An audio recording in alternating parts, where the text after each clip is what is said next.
watch me while I sleep. Don't require your belief. Offering silence but no relief. Can you scream without a sound? Like the freeze that's coming down. Barren space where nothing grows. A secret place where no one goes.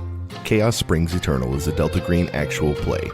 Delta Green by its nature deals with violent themes, disturbing imagery, and horrors beyond our comprehension.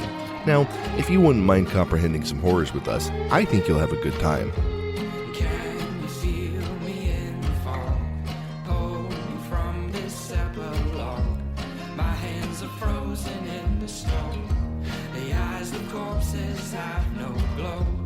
Made these chains just for myself. Rambling about my mental health. Demons on this hazy hill. Only my soul is left to kill. Hello, and welcome back to Chaos Springs Eternal. This is Season 1, City of Woe. Whoa! Good. Yeah, that's good. going to be great to edit. Yeah, Thank fuck Nyarla. Yeah. I was trying to pull up the Metal Gear Woe on my phone to play that, but you did it so fast I didn't have time. You mean the what? That one? Where the time progresses because you smoked a spliff? You got fucking taken up a straight fucking e-cig. Or the jungle of the Congo. Wild. Or just on your fucking tanker ship. It would be cooler if you were smoking a electronic cigarette. Always. It was Well, Still. I'm pretty sure electronic cigarettes existed in the 80s. All right, I'm gonna look this up. I'm pretty sure they were invented in like You aren't 1984. You aren't ready for the Phantom cigar to become publicly available. 2004. Eat shit. Yeah, I'm like, listen, that was 20 years ago, and 1980 was 20 years ago, so pretty sure that was the same year. What the fuck are you talking about? Get out of here. Just saying, the 80s were like 20 years ago. So, brother, I don't know how to tell you this. I don't know how to tell you this. Mark, do you not feel like the 80s were about 20 years ago? Like when someone says 20 years ago, you're like, yeah, the 1980s. No, they're talking about 9/11. Brother, that was 25 years ago. What? Almost. Yeah. We're coming up on that 25th anniversary. Tonight's the anniversary. What is that? What is that? Is that the golden anniversary? What are you guys getting? Rudy Giuliani? No, golden is. What are you getting? I have to get it to Rudy Giuliani. I was going to give Bush a golden oil derrick. This is awkward. What are we getting? I gotta cancel Are we supposed to give out? plan. Are we supposed to give out gifts now on 9/11? You said you never forget. I didn't forget. I never forget. I always forget. I'm gonna be honest. Last night, or like literally 5 minutes ago, I made a joke to Anna about like how long my dad has known her, and I said like 3 years off since how long our relationship has been going, and I turned it into that's how long my dad has been paying attention to our relationship. Oh, we were talking about something the other day I was talking about something the other day with some friends, and we were talking about old games or whatever. And I think I was talking about Kingdom Hearts 2 specifically, or either Kingdom Hearts 2 or Devil May Cry 3. I don't remember which one it was. Same game. But it was like I looked it up, it was like that game came out 20 fucking years ago. And I was like, back when that game came out, something that came out 20 years before that was like Pong. Yeah. Like I don't like how I feel. I feel so old sometimes. I played the first Madden. Oh, baby. In 90, was it 97? I played the first Madden ever. That's how old I am. that was where you just called it to Madden and you said, I'm going to run this play. And he'd say, oh, that's a bad idea. That's a bad idea. That was back when you hit the Ask Madden button and he would come to your door and be like, I don't fucking know, man. Well, I remember that my video. taxes, John? Yeah, the coolest thing I remember about the Nintendo was Tecmo Super Bowl. Being able to keep track of stats. Oh, baby. Before that, we did not have statistics. There was no statistics before 1990. None. They never existed. Did not exist until Tecmo Super Bowl made them exist. Oh, my God. And every year, Warren Moon and Drew Hill led the league for me. So There's somebody Never- out there, never one of our wasn't. 40 or 50 people will know what the fuck I'm talking about. Last time on Chaos Springs Eternal, you guys returned from your clearing out the living statues from the Shrine of Veiled Paths. You got back to the Stone King's Palace to report on your progress, talking with Sergeant Telfa and with Sage Alzara about your progress and kind of discussing what you were going to do next and trying to get them to choose for you. And shockingly, they did not agree on what your next mission should be. Or It's how to almost as if they prioritize. wanted us to have some sort of agency. Yeah, well, then it's almost like they wanted to highlight the conflict that exists in the city between, sort of these two factions. Well, we also talked about a little bit of the, general like vibe of the Dreamlands and especially Inquinoc and this sort of like city that is made up of volunteers. You guys found out that the one guy was a CTO in real life, and that he comes here as sort of almost like an escapism fantasy, but like real in a way. So Westworld. It is a little Westworldy. That's I hadn't really put that together, but yes, kind of. Except that everyone else is also, although I only watched like the first season of Westworld. Well, that's all anyone ever wants. That's all you really need. Yeah, that's Yeah. all you all. ever want. Yeah, I think I started season 2 and was like, Yeah. And "Nah, I nope, don't care." I'm done. And I'm out. Like, Yeah, meet with True Detective.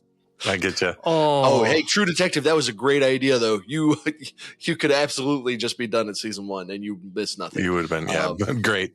But anyways, you guys also went for more equipment, and you found REI and met the proprietor of REI, a guy named Ray, who definitely had an accent that stayed the same the whole time. The whole time.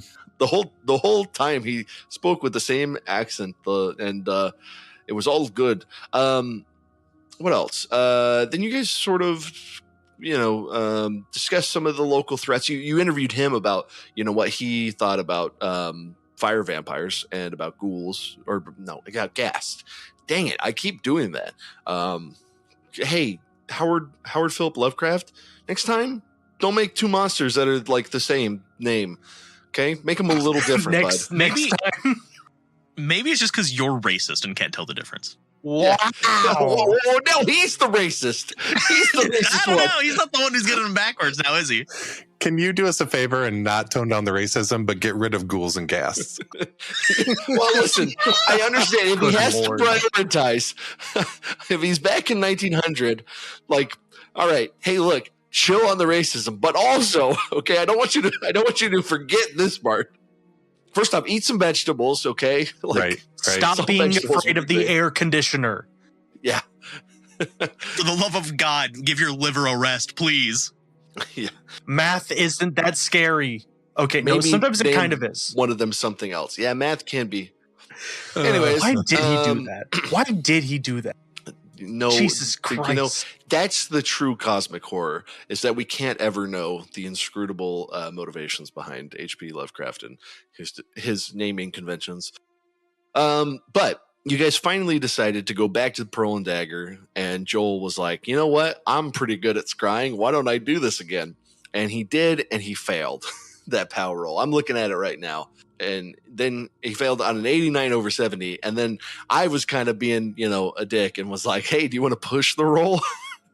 Because even though that's technically something that doesn't exist in Delta Green, it is something that's in Call of Cthulhu. And I love that mechanic. And it made sense to me.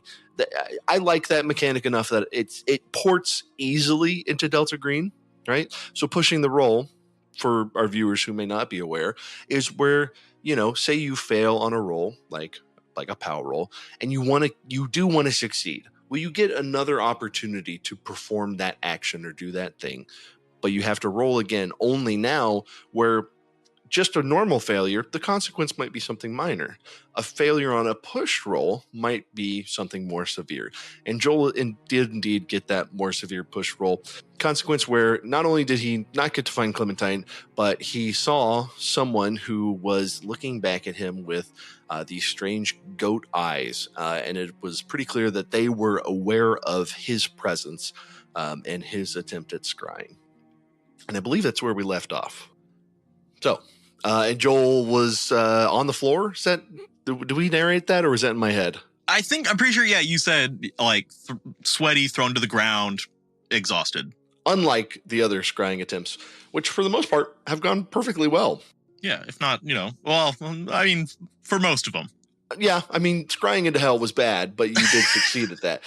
There's the thing, is like, you can't, like, that was one case where it's like, hey, this guy's soul is trapped in a wall. So if you go scry on him, a hell wall. So if you go scry on him, it's not going to be good. It's not going to be good. Yeah, Right? listen, I'm not saying that you did wrong. I'm just saying it wasn't a good experience for Joel. Much And like this time. Also, I want to point out that I think that one also might have been a push roll that you succeeded on, because you brought over the Ouija board on top of his dead body. I don't remember, brother. I don't remember what I had for dinner 3 hours ago. Let's move on. I don't remember. All right. Well, that is where we are. Tell me what y'all do. Cry. Okay, roll for cry. Okay. That's free action. No, I've tried. 47. I've got a lot of points over. in cry though. No, that's over your score of 35. Because, Marcy, big girls don't cry. Men, however, they Fuck cry. you. Fuck. Only if they've had their ears cut off. What?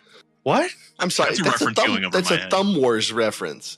Oh, boy. It's been so long. It is the year of our Lord 2025. You're referencing Thumb Wars? Jesus Crying is Christ. for little babies and men who have just had their ears cut off. It is my favorite line from the whole thing. All right. Okay. Well, All right. Well, moving game on. over. You guys suck. Let's try again next week. Steve Odekirk wrote that shit? Jesus Christ, that man's hair is bad Dude. now. Oh, it's bad. Yeah. Oh, dude, Thumb Wars was a whole different experience. Anyways. I will take a second. Like, just trying to recenter himself, calming down, letting the small hyperventilation kick in, wipes the sweat from his forehead. Oh, that didn't work. Yeah, that didn't work. I think something bad might know where we're at. I saw something bad, horrific on the other side. It's kind of scary, really scary. Goat eyes on a man, and it just, I wasn't able to find Clem. It just looked at me, smiled, and it kicked me out. They can do that? Brother, I don't know. I'm only learning this. That's fucked up. Shit. Listen, that just means that we gotta hurry things up here, I think. Yep. Yep. Let's go find that caravan. Because that seems like the fastest way to get the fuck out of here. Yeah, I think we need to focus on the caravan just because it's going to answer a bunch of problems. It's going to answer a bunch of questions for us. Yeah, you're right. So where do we begin looking? I mean...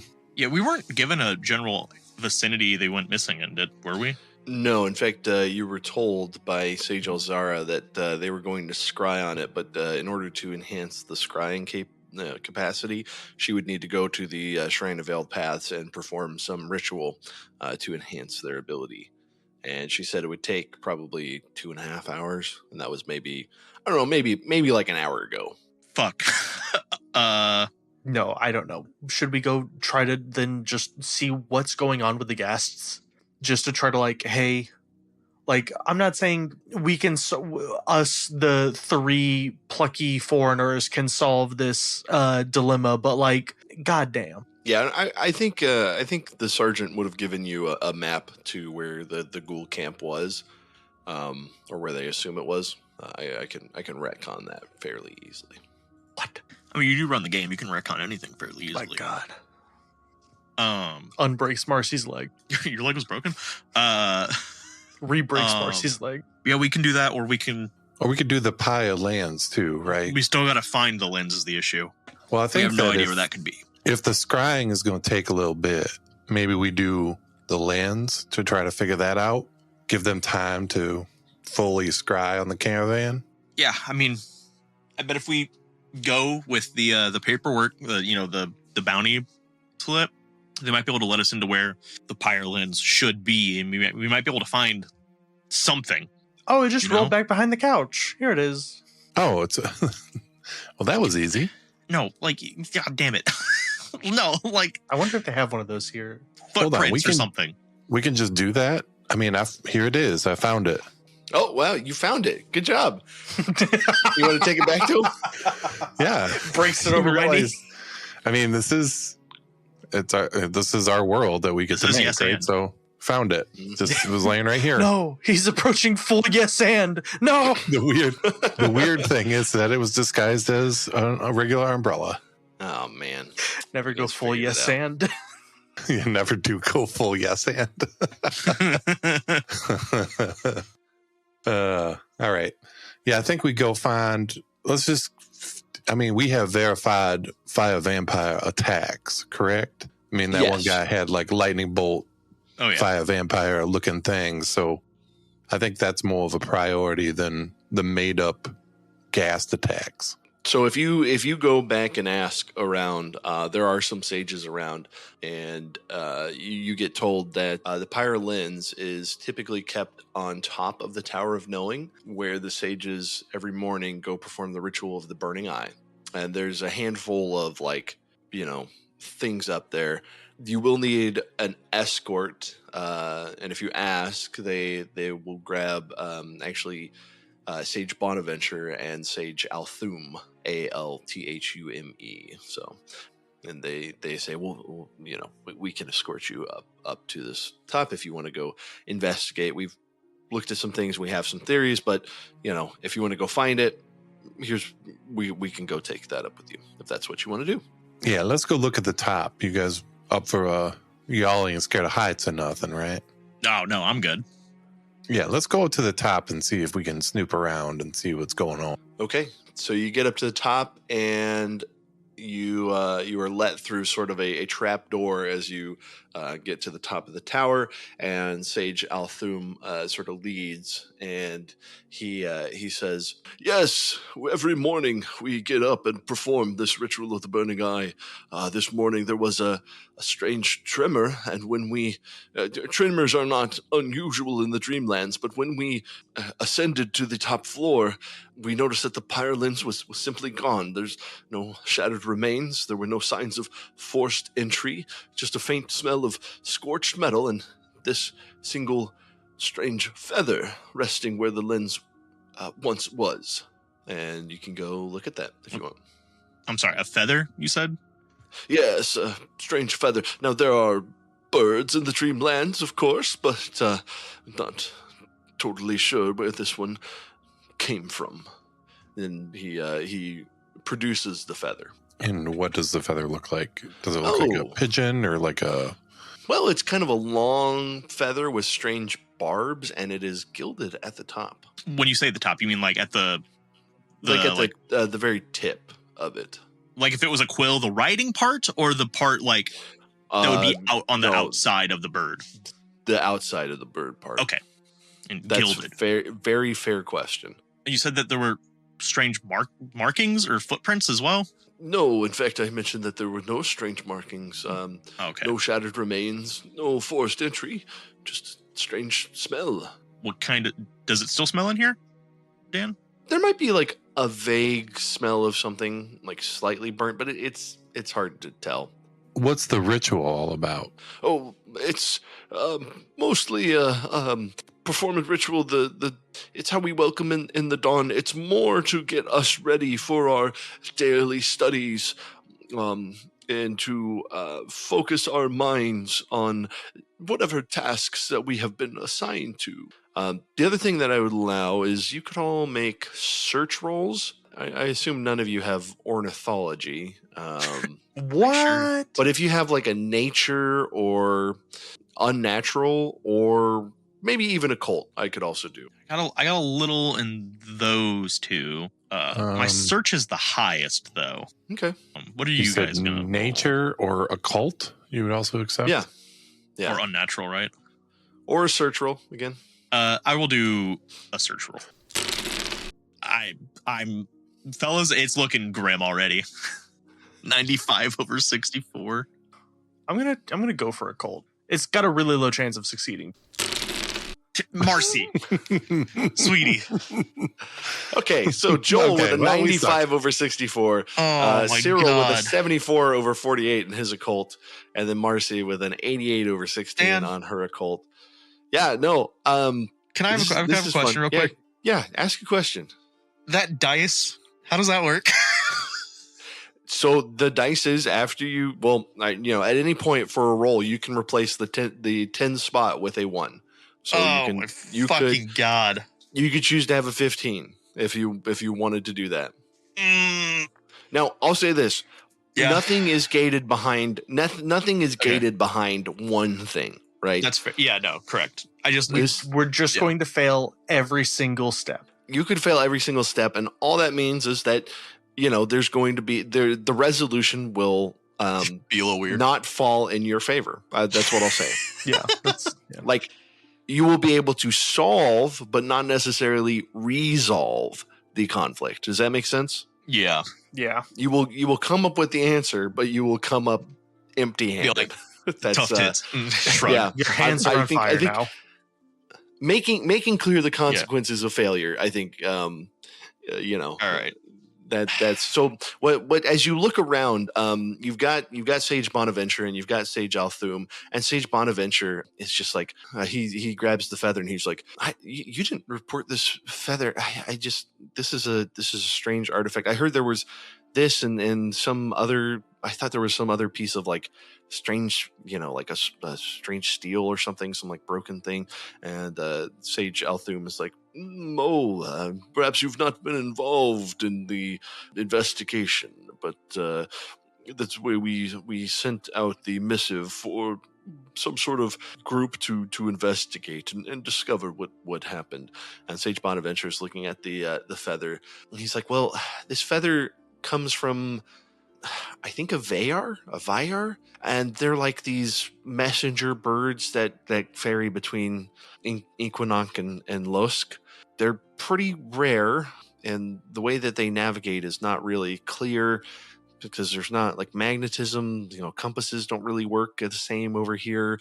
So like homing pigeons, we think work on magnetic lines, and if there's no magnetic lines, how do these Vyar work? I don't know, but that's interesting, although I don't get the gold. Like, this looks, he's looking and he's like, actually, let me roll for him. Yeah, he passes. He's like, yeah, this looks like someone just like dipped this in molten gold. Just kind of weird because like they don't grow gold feathers. Oh, like it was like gold, like metallic, not like colored gold. Yeah, no, yeah, like gilded. He did say gilded. Gilt. Yeah. Yeah, I took that as like a flavorful descriptor for color. That makes more sense. Okay, we're on the same page. I got it. And when he says that, everyone can make a human roll. Success for me. 16 under 65. One off. Are you kidding me? 57 over 56 for Joel and a 62 over 15 from Marcy. Really funny. So Joel and Marcy are kind of looking at this feather like, that is weird. Like, I guess, normally birds don't grow gold. Cyril, what you notice is that when he's talking about this, when Sage Althum is talking about this, Sage Bonaventure is talking about this, you notice a slight tightening in Sage Althum's jaw, and he says, the metal, yes, hang on. And he reaches in his robe. He's wearing those big robes with the big droopy sleeves, and he produces a chunk of metal. It's this black oily sheen steel that is sharp on one edge and kind of curved at that edge. And he's like, yes, this was also discovered there, although, again, it's difficult to tell what this means. The two objects in tandem, I'm not sure what this suggests. And you all can make, none of you have, like, metallurgy. Do you? You could make, like, a general intelligence roll on this. Would craft mechanic be useful at all in this? I assume not. Actually, yes. I'm going to say yes, based off insane. your work experience. Hell yeah. Here you go. Boom. Hell What did I yeah. get? Let's go. 40. Finally, I passed something. 47 under 65. Okay. All right. So I think Marcy and Joel look, and the thing is that looking at the feather, you two have looked at the feather, even though you missed Sage the reaction. Looking at the feather and then looking at this piece of steel, I think what you both put together, probably Joel, and Cyril with a critical intelligence with a 22 under 80. Joel, I think what you immediately are like, oh, that wasn't broken. Like someone like cut it that way or like snapped it off, kind of. That appeared to be like snapped off. Like that wasn't like someone hit, like what you can determine is like there's not a sword fight that happened here. Like that was a message, like a purposeful thing. Yeah. Okay. Some sort of message. And Marcy, you might agree with that, right? And then Cyril, with your 22, I think what you also realize is that the feather is, not only does it look like this steel was broken deliberately, the feather appears to, it's not bent or snapped or otherwise disturbed like you might expect for like a naturally shed feather. So it appears that someone like it had to be plucked out specifically and then left there, right? So Cyril, with your critical intelligence, you think that both of these had to be purposefully left here. Okay. So they both were, the piece of metal and the feather were both purposely left there on purpose. Okay. Interesting. It being dipped in gold makes so much more sense now too. Interesting. How does the lens actually sit up here? So there's like a table, and it has a couple of like spots, like maybe stands for objects, and there's two other objects. One is like a sextant, and the other one is like a sort of big what are those things that you like look around like at national parks, when you want to go look far away. What am I thinking of? You step up to them and you have to put the money in and then they turn on. Oh, like the binoculars that you kind of look in through. Yeah, but they're like at a fixed point. Yeah, so like you can see like a into the specific table thing. Yeah. And so they've got those three items, or the two items on the table, and then a very obvious stand that looks like it comes up. It's got a base and then a single stem up that splits into two stems, and then at the top of both stems, it's kind of like two more U's that are the other way, so that you could like lay, I don't know, some sort of big telescope in it. Got it. Who exactly has access to this area? I mean, do you guys, we made it up here, but we had to be escorted up here, correct? Like who else could make it up here? Sage Althum, he says, only one of the members of the sages could get up here, and only a certain selection of the sages have access to the Starward locks. However, this is open to the air, so if there were a VR flying, it could perhaps come grab it, just on the way. And do we know if there's Vea in the area? No, they are not typically kept here, unfortunately. They are rare beasts, and so they are wild too, so happening upon one is basically fate. So that's definitely like symbolism, right? That like this was fated. And just the intentionality of this, makes me feel like they're trying to, send some sort of message about fate or whatever. Because this feather was clearly plucked out of something, dipped in gold, and then this other piece, this metal piece, was just left here. So there's a lot of intention happening. I'm not quite sure, to what end, but we're clearly, somebody came up here to send some sort of message, right, Marcy? So when you say that, Sage Althum immediately is like, yes, this must be a message, perhaps, and he lifts the piece of steel, and he says, perhaps this is a piece of the blade of one of the Nightmen. They're a band of Dreamland's assassins. They sell their services to the highest bidder. Perhaps they were hired to come steal the Pyre Lens. That makes sense to me. Perhaps we should investigate this more. Can I get a quick human on that real quick? Yeah, go ahead. Well, was he the guy that like clenched his jaw? Are you Yeah. fucking kidding me? Marcy, okay, so Joel failed. Joel, you're like, yeah, that's probably true. Marcy, he's onto something. You noticed that, and Cyril failed. So only Marcy is like, well, he jumped on that really quick. Like he seemed kind of eager to draw that conclusion. And then also, why didn't he mention them before? Like, why didn't he mention the Nightmen before? I think would come to Marcy's mind. I'm gonna be honest, Joel's too, like, he's like, fucking sick, like, assassins that steal people and leave golden feathers. This is so rad. Joel, the only reason Joel doesn't catch it is because he's so like, this is the coolest shit I've ever heard in my life. The Nightmen? She literally just squints her eyes looking at like this guy and is like, the Nightmen? Yeah, Sage Bonaventure looks at him and he's like, I've not heard of the Nightmen being around for, I don't know, a while. They mostly operate out of Losk, right? Wait, they're a real group? Yeah, they're a real group, but they might be kind of like, I don't know. There's not been any murders in Inquinoc the whole time I've been here, so I don't think they're like out to get anyone in here. And he says, oh, no, but perhaps they have expanded their businesses and they are looking for other avenues. And yes, they're based out of Losk. And of course, he holds up the feather. He says the Veyar traveled from here to Losk, conveying things. So perhaps one of these assassins broke in, handed it to the Veyar, and entrusted it to fly back to Losk. And then he is fleeing on foot. You're not buying this, are you, Marcy? Listen, I've had people feed me a lot of metaphorical shit over the course of my life. I get it. She leans in. Did you steal the Pyre Lens? Did you steal the Pyre Lens? So with that direct accusation, I am going to need some sort of roll, maybe an intimidate or a persuade. How would you like to proceed, Marcy? I don't see intimidate on my skill sheet. Is that rolled into persuade?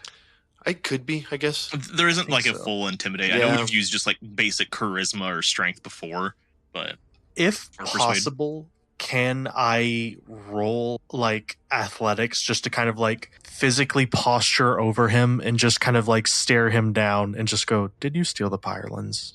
Sure. That is Oh my god. 44 over 41. I don't believe this. Do you have 3 luck? You can't. You can't look, spend I it on a can't- fumble. No. Fucking swear to God. Yeah. Yeah. I don't understand you. She goes to. How do you do it? I smelled some. She just chokes. Marcy, are you okay? Are you all right? Oh Lord. Wrong pipe. I need a minute. That Been there, happens done that. sometimes. She leans away from everyone and just starts coughing.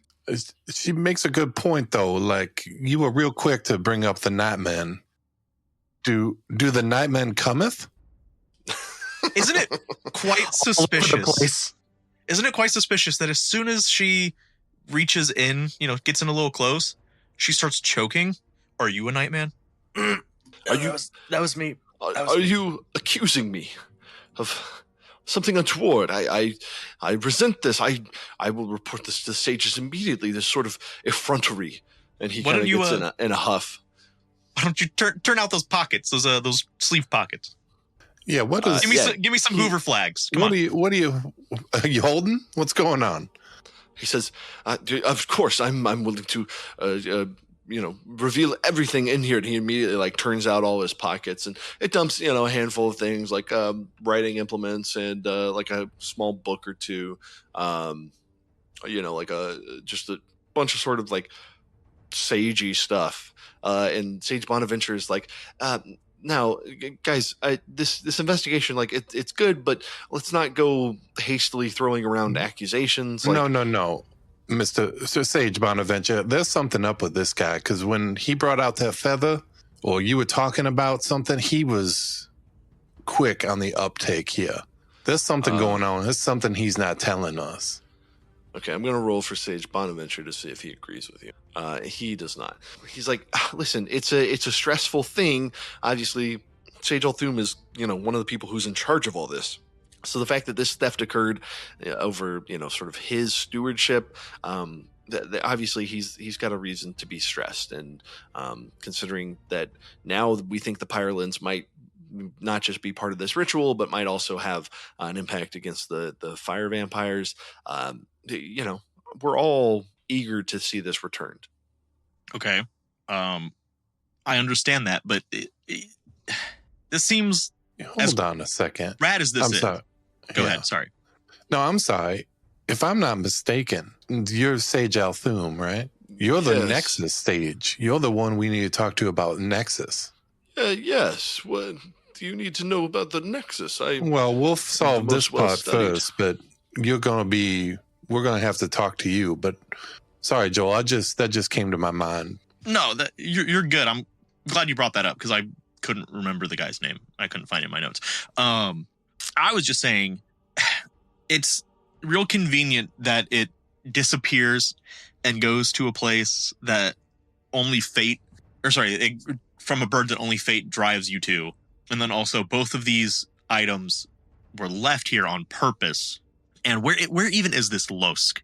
Tell me it's on the other side of the Dreamlands. Please just tell me it's as far away from here as possible.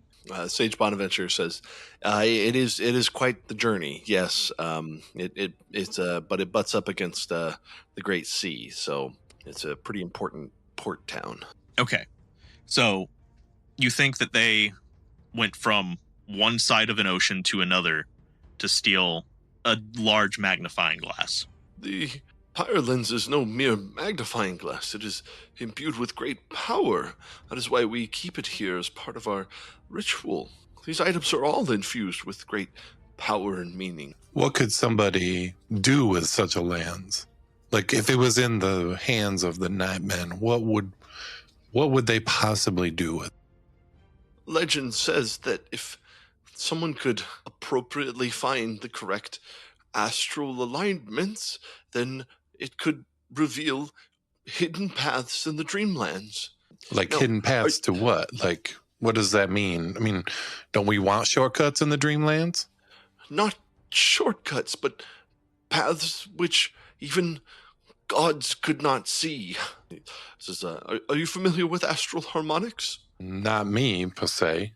Well, the way to travel in the Dreamlands, since magnetism does not work here and so many things are up to the whimsy of fate, is pursuing mostly things at night by different stars that are anchored. So he grabs the sextant. He's like, this is used for travel and finding paths that are long since established. And he points to the lookout binoculars, and he's like, this is to see things that are very far from us, but also provides a fixed point of reference so that we can map things out and discover various routes that might be needed. And the Pyre Lens tunes into the astral harmonics and discovers potentially spaces in between. Now, again, we've been able to get working. Theoretically, as the leader in Nexusology, it's something that I've been studying and preparing for, and understanding how the Pyre Lens works is one of my life's goals. Do you guys get much chance to test out any of your theories with the Pyre Lens? That is part of what we do every morning. The ritual of the burning eye prepares us, and we implement many tests. That's why we have to do it in the morning, just before the sun rises, when stars are clearest. Okay, then I guess we'll start back at the top. Who all is allowed in here? I can provide a list of everyone who has access to the Star Wars Locks alignment cycles. Only a handful of sages know them. Excellent. Okay, so I mean that makes it a little easier. Looking outside, you said it's like kind of open air. Yes. Are there any like guard towers or other towers where people might be able to see at or into, or someone climbing up the side of? Yeah, I mean, there's city watch posts around, including sort of elevated positions that people could watch. There's nothing as tall as the Tower of Knowing, but so they might not have like a full view. But you think that they could definitely see if someone was ascending from the outside. Does it look like somebody has ascended from the outside? Absolutely not. Absolutely With not. your search rolls, I think you could say that. Okay. Yeah, so nobody climbed up the tower, but somebody could have been dropped up here by a bird, right? I mean, that is a thing. Could have, yeah. Eagles But I mean, at and the same time, Mordor and all that stuff. like if someone was dropped up here, that probably feels easier to spot than some dude ninja climbing up the side of a wall. Sure. Or somebody comes up the trapdoor and does all this purposely to try to redirect or try to get. It feels a little bit like they're trying to get people out of the way. Yeah, like mainly maybe us, or maybe some of these other sages. Yeah, I'm gonna say like out of character.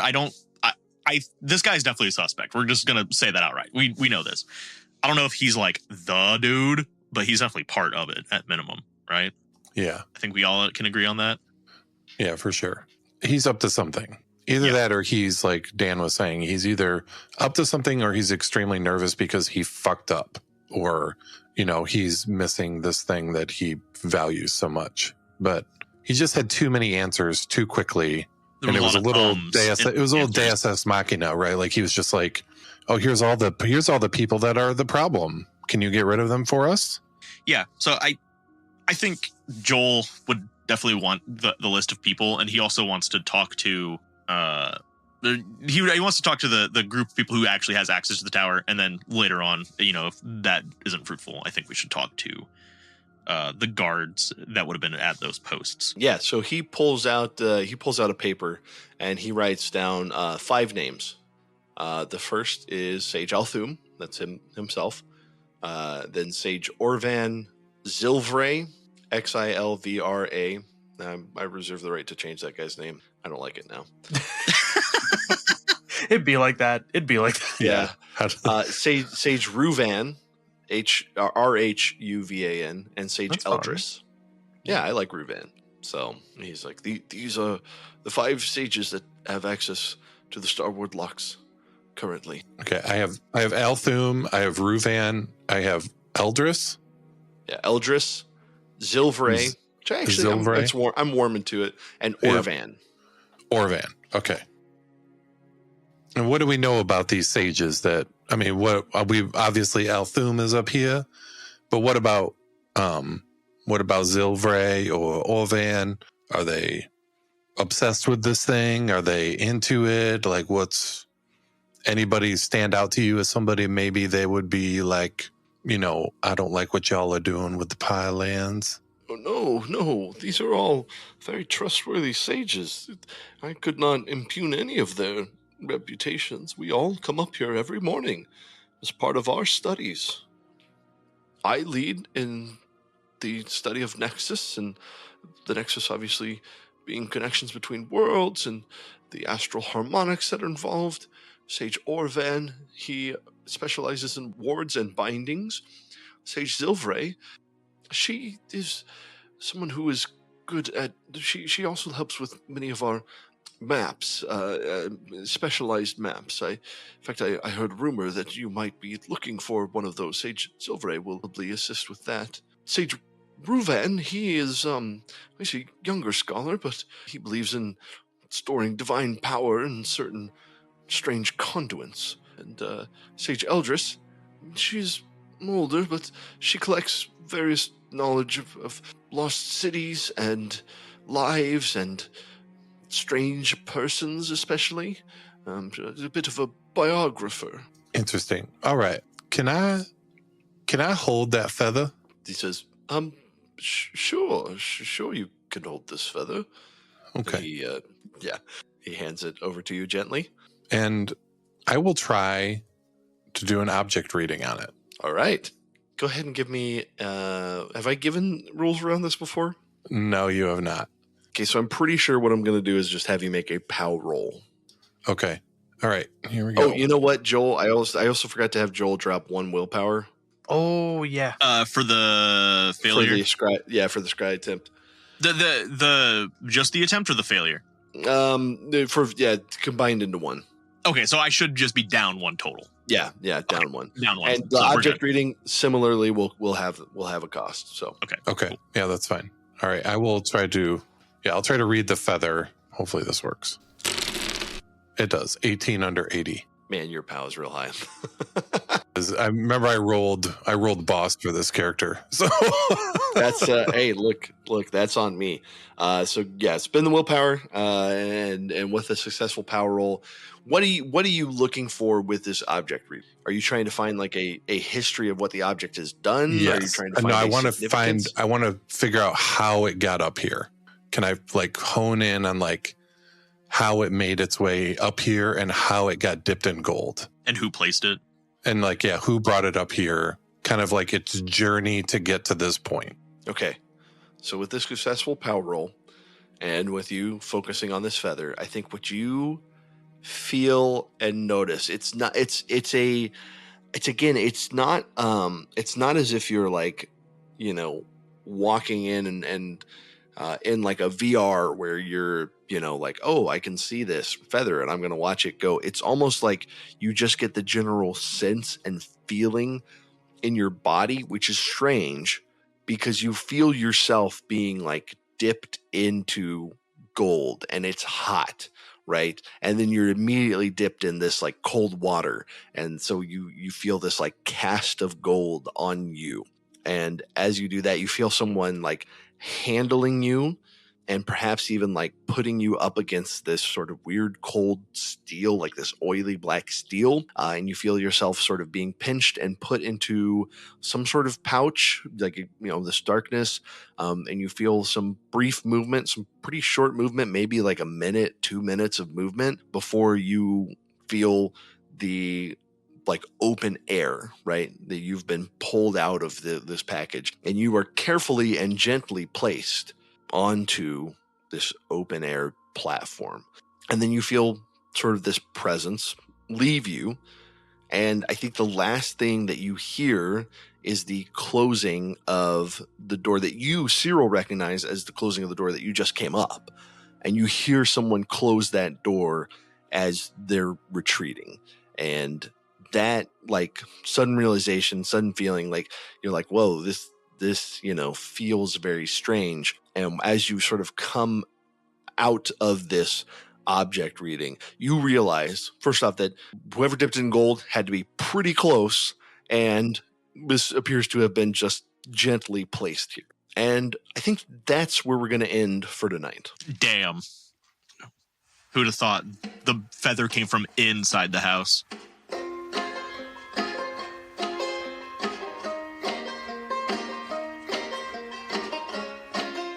Well, speaking of someone out there, last time Is it Fievel? Okay, because I'm that old too. It is. Fievel broke into Joel's scrying. How did you know? Fievel Mouskowitz. Fievel Mouskowitz, indeed. Huh? Oh, hey, I'm going to tell a really embarrassing story for my wife. Oh my because God. we watched that movie recently, and it's one of her favorite movies from, like, you know, childhood. Sure. And she was like, I just put together that they're Jewish. No. I was like, yeah, hon. That's why it's the whole Mouskowitz. point. That's the whole Mouskowitz clan, yeah. Shout out my wife. I love you, babe. It's really funny to me, that's though. good. That's good. Hold on a second. Are these Jewish mice? That's Mouskowitz? They do. They have like a whole like bar mitzvah and everything. yeah. Did you know they're coming out with a live action version of? I'm just fucking with you. They're not doing Oh an God, please American no. Better not. Nibbler on the roof. Yeah. No. Corpses have no glow.